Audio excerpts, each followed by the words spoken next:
If you're full, satisfied, clap your hands. If you're learning, having fun at the same time, clap your hands. There you go. Okay. So, sorry, I know I had given different information before we break out for lunch, but there's a slight changes with the program, so please do bear with us.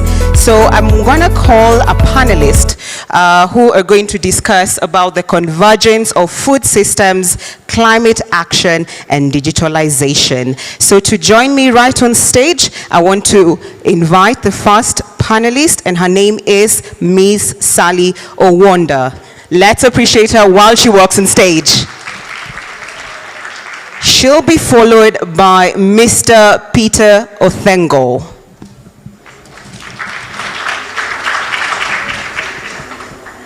Followed by Miss Leah Richardson, who's a nutrition specialist food system at UNICEF. Karibu.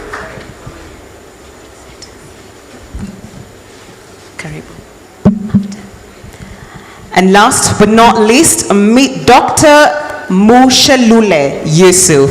Forgive me if I've not pronounced it correctly. Dr. Mushalule Yusuf. Karibu. And this amazing session will be moderated by Mr. Edgar Okoth. Let's appreciate him while they walk on stage.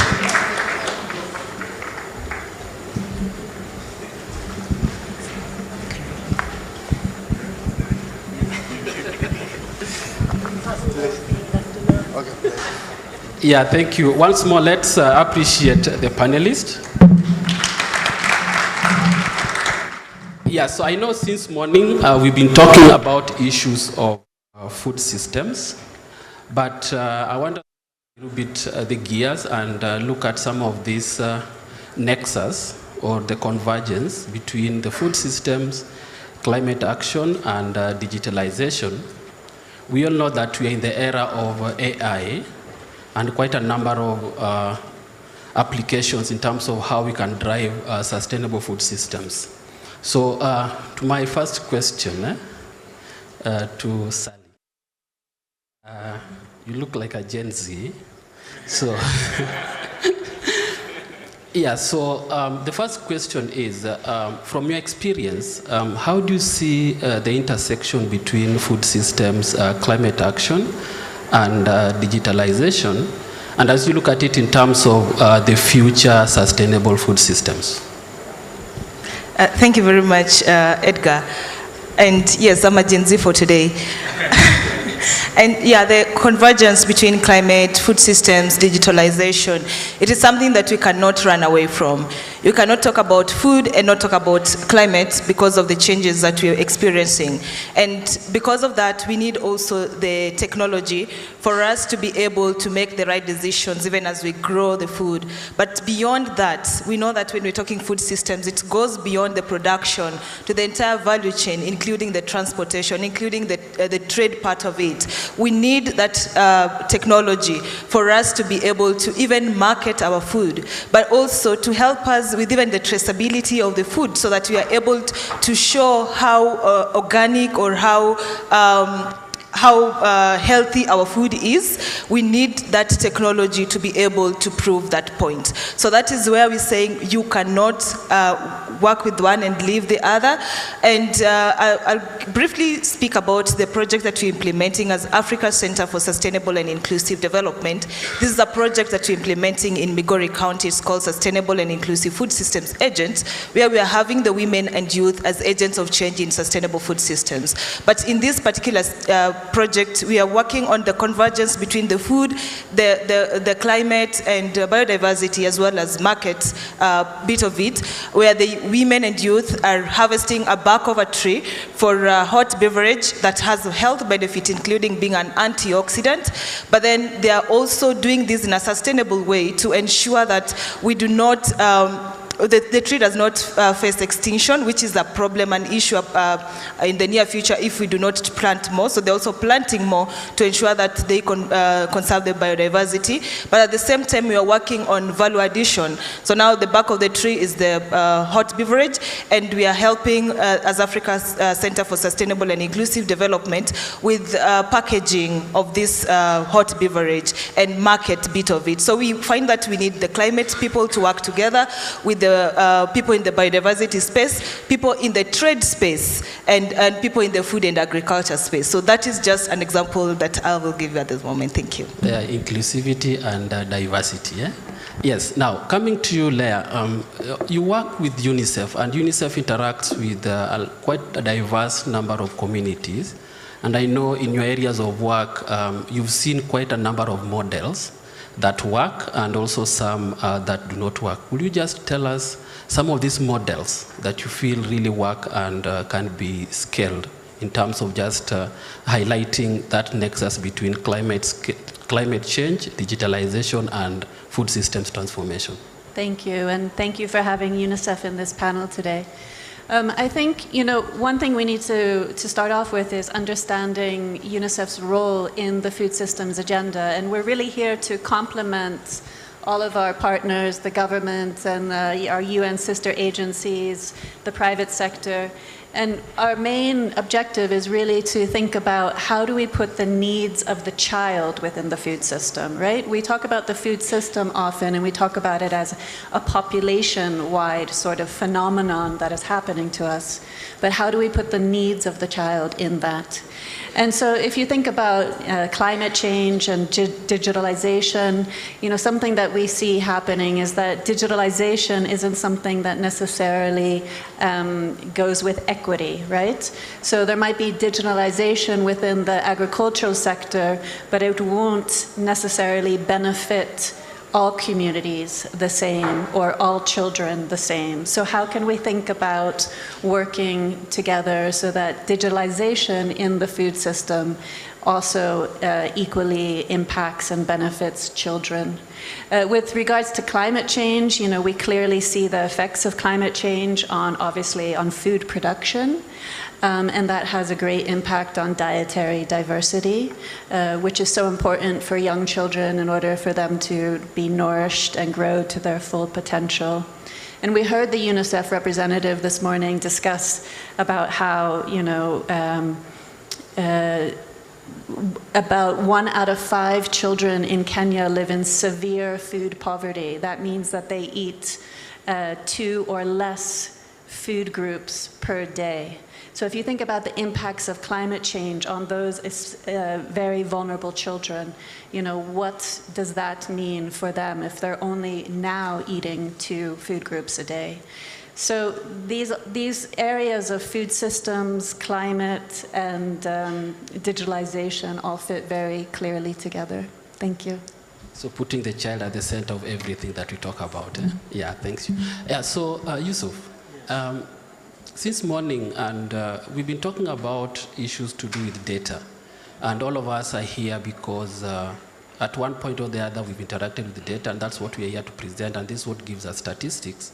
And also, there have been quite a challenge in terms of access to climate data, especially to the farmers. And when I'm talking about farmers, not just the large-scale farmers, but I'm talking about the farmer back in the village. How can we make climate data accessible, but also actionable to the farmers who are back in the village? And when you're talking about this, also, can you also talk about the policymakers? Yeah, so both farmers and also in terms of policymakers. Okay, thank you so much. I'm called Dr. Mchele Yusuf. In terms of data, data is the main key thing, because we are looking at data in terms of the analytic of this data and making some proper decision making, because we'll be having a challenge on how we manage this data of ours, and so it can also sustain this data in one or another in terms of agriculture. So one of the key things we put in mind is the policy and institutional leakages. Are the policy frameworks very clear in terms of management of data? How do you handle this data? Are all the process clear? Because we know we have the Vision 2030, we know we have the MTP4, okay? And also we know we have the better. Are we aligning all these things in line with data so that at least it can transform the society and it can add an impact? The second thing is investment and financing. We need to invest a lot on data, how we manage this data of ours, so that if we don't have proper investment, it becomes a challenge. Because everywhere, everybody is collecting data. It's collecting data. But at the end of the day, how impactful is it within our counties, within our national government? Because agriculture has devolved. And you find even statistic units within our counties, they're struggling. And yet people are coming to collect data there, and they don't have even the archives in terms of repository on this. So it's going to, if it's done well, it's going to help in terms of planning purposes and also investment. Because right now we're in information age, and information age is data. Apart from that, also you're seeing like government has come up with the data platform, whereby with the support of the Sweden, whereby the main funder and also the FAO and the ministry as a key technical people through the KIAMIS platform. It has made a lot of difference, a lot of impact in terms of data, and people have seen out the relevance of this data, how impactful it is.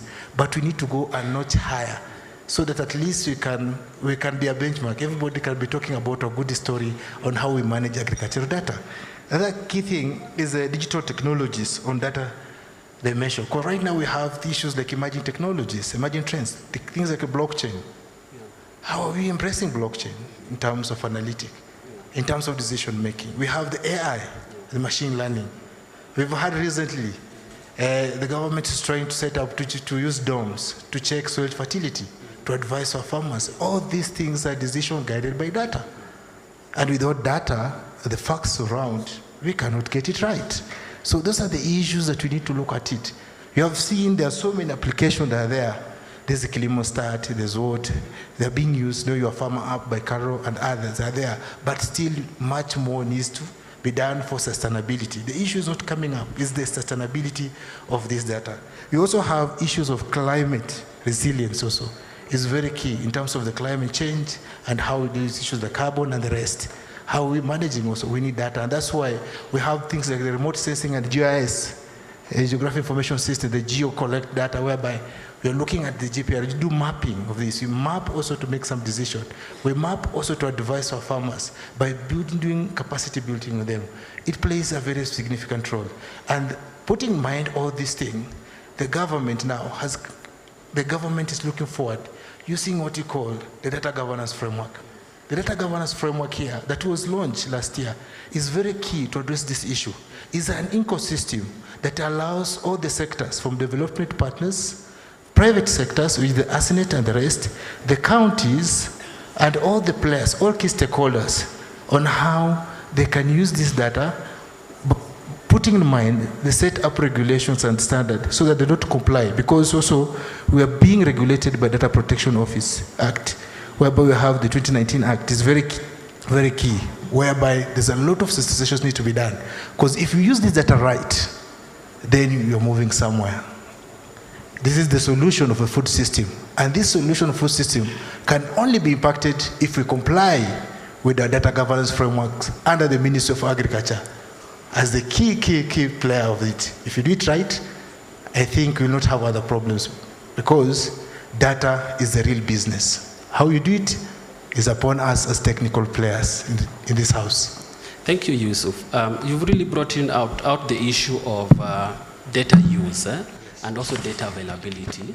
However, there's been a big gap in terms of data demand, and this mostly rises from the digital literacy, or say digital literacy that most of us face. So from your experience, how can we overcome this, the data literacy, so that people can be able to pull and also demand for this data? Because as you rightfully say, it's something that we need to utilize as we move forward.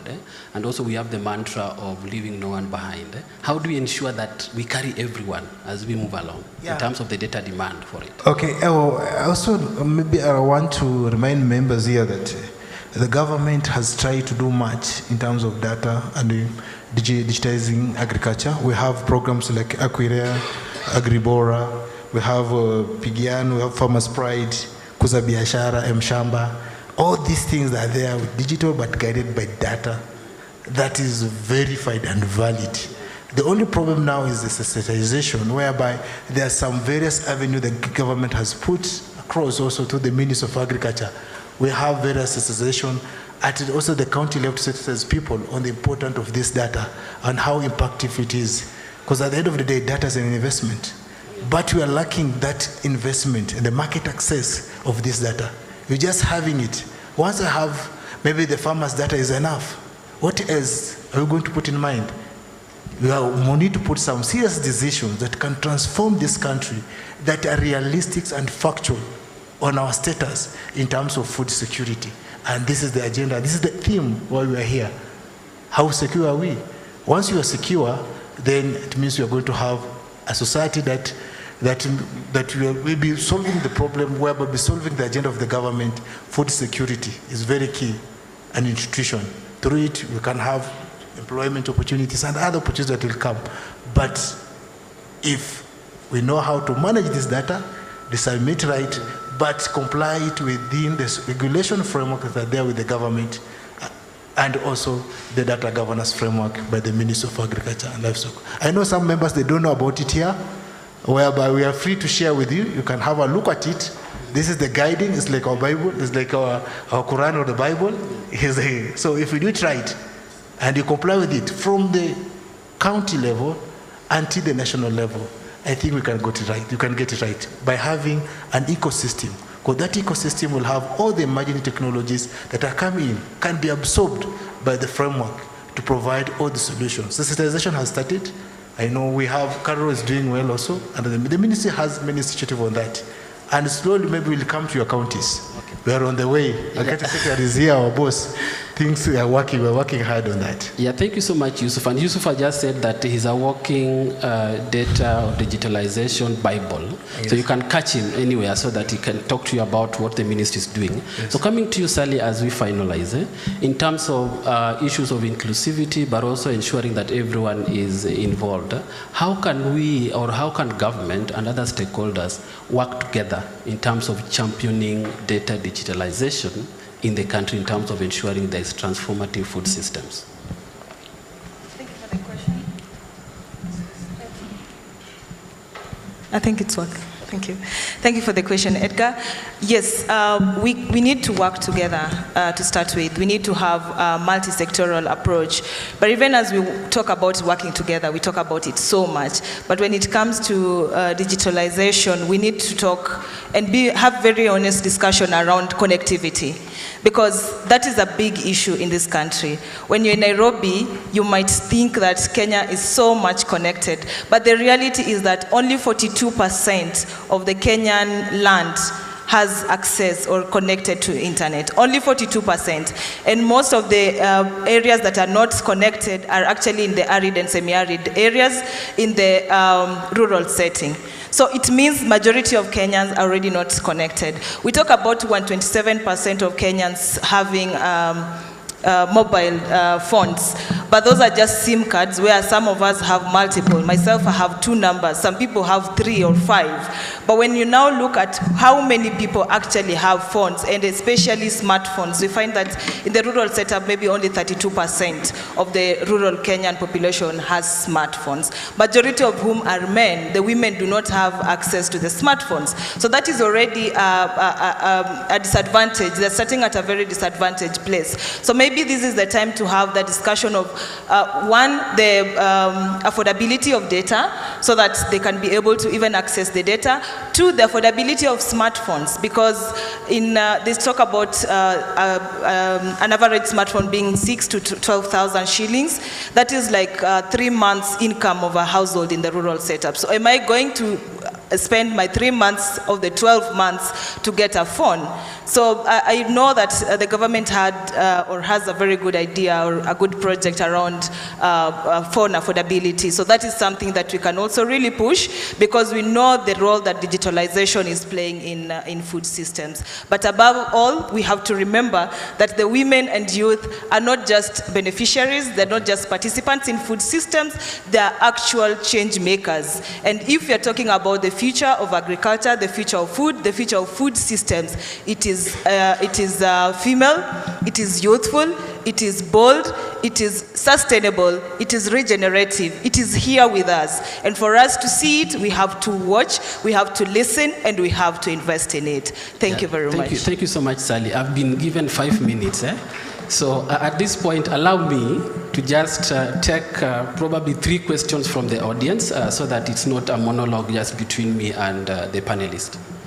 So questions, I'll start from this side. Question on digitalization, yes, number 1, number 2, hapa katikati, tukipita tumeenda. Okay, so we'll have those 2 and then we wrap it up. Thank you so much. Thank you so much. My name is Lynette Dinga. I'm with World Food Program. I had a question in regards to issues of data, and I think a lot has been shared about it. When we look at the challenges around climate action, how do we see anticipatory data analysis being integrated within the data processes that we have within the food system so that we ensure we are able to take timely action and preparatory activities that we undertake? Thank you. Okay, thank you, Lynette. Yes, number 2 was there. We only had 2 questions. Thank you. Mine is not a question per se. I just wanted to weigh in. My name is Frederick Achar. I work with Kilimo Hakika. And on the issue of data, I would weigh in by saying it is not per se digital literacy that is a big problem, or even data demand. Having been in the space, one major thing that we really need to understand as users and people who are using the data to integrate it into the agriculture and food systems is the users, the grassroots people need a service. They do not need the data. So it is a responsibility of all stakeholders to ensure that that data turns into a service consumable within the capacities of the rural communities. So they are some level of education, there are some level of access to digital tools, including, say, for instance, feature phones. But what can that data how can that data be transformed into a consumable service or product that a feature phone can consume, that someone who only knows how to read and write can consume, instead of someone who knows how to browse?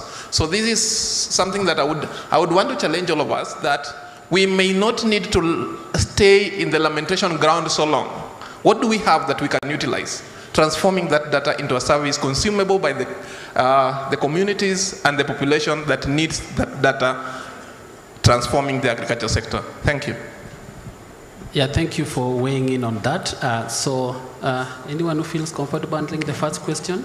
Data analysis in terms of anticipatory action. There was an issue of climate change, climate resilience on data, and what I'm saying here, we need to focus on what you call climate smart agriculture. Is one of the key solutions on that. And also my brother has also alluded in, is not about the amount of data we have. You can have the quantity but not quality. And put in mind that most of our farmers are a rural setup, and those households, how can we empower them with the information they have to make a difference, transform their lifestyle? And that's why not even a gadget, because some of them, they don't have serious gadgets that maybe have those social medias and the rest. But at their level, the kind of information that we get as experts, can you advise them to make the right decision in terms of planting, in terms of taking care of the crops, in terms of dealing with some of the diseases that are there at their level down there as we go up? And that's why even there's agripreneurs that are there by the ministry, whereby also they'll be spearheading the process. We have the ATCs that are there to spearhead the process, and also all this initiative the government is trying to put across, so that at least it's a matter of being informed. Okay, it's being informed. Once you're being informed, then you can make the right decisions. But if you are not aware, there's a lot of guesswork. Even our farmer right now, they're doing guesswork. Some of them, they're doing guesswork in how to apply the fertilizer, because the data of the information that they have is the old one that they used to have, our old parents they used to have. So this is the right, because we are in information age, and we are trying to maximize all options. So this data that is there, can it make a difference And also, can it open a market access? Can it be valued in terms of, can we even sell it? Because there's investment at the lower level. Yeah, that's the only way it can be sustainable. Thank you so much, Yusuf. So as we finalize, in 1 second, I think those are 3 seconds. So just one thing that you think we need to prioritize, or that you know that we need to prioritize to ensure that we can accelerate this convergence of food systems, data digitalization, and climate action. So I'll start with Sally as we go this way. Yes, 1 second. Yes. Thank you. Just to mention that on the data and what is being done on the ground, we have the Mkulima Smart, which is an app that is being used by the farmers. Most of the farmers in Narok will tell you they use it. And the founder is here today. If you're lucky, you'll have a conversation with him. And what needs to be done is for all of us to work together. It's for all of us to listen to each other and ensure that the different policies are actually able to speak on the same actions. Thank you. Yes, Ms. Leah. Thank you. I just want to remind us what one of the speakers this morning said. I think they said something like, the Ministry of Agriculture does production and the Ministry of Health does outcomes. And I think we need to think about what we use data for and what data that is. We're talking a lot here about agriculture and about production and about climate. But we also have other data that tells us whether a food system is achieving its goals. One thing that you think you need one to thing. Yes. So I think we need to think about, similar to what Sally was saying, is how can we integrate these areas so that we don't just talk about agriculture or climate or nutrition, but how can we make them all work together? Yeah, thank you. Okay, thank you so much, because I know we have transactional data, we have the routine data, and integration is very key, the way my colleagues have said, but also we need to have a goodwill. You cannot integrate if there's no goodwill. Yeah. From both the players, both the public, the private, and also the partners. They must have a goodwill to inform, to involve, and make proper decision in how we disseminate and use our data. Okay. That is the solution for food system security. Yeah, thank you so much, our panelists, all of you. And 3 things I think that are coming out of this panel. One is inclusivity and diversity, making the child at the center of all our conversations and all our decisions. But then most of all is that what is common across all this is let us involve everyone. Let us integrate in a practical sense. So allow me and also join me in appreciating this panel as they step off the podium. Yeah, thank you so much.